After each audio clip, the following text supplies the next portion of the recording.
The Best Mouse Cookie by Laura Numeroff and Felicia Bond.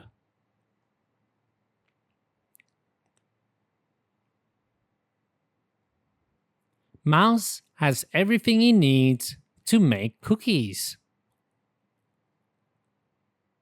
He adds flour, salt, and a little music. Mouse thinks baking is easy. Sometimes. The bigger the drop, the louder the plop. Now Mouse needs a little nap. He makes himself comfortable. A little too comfortable. Oh well, Mouse doesn't mind starting over.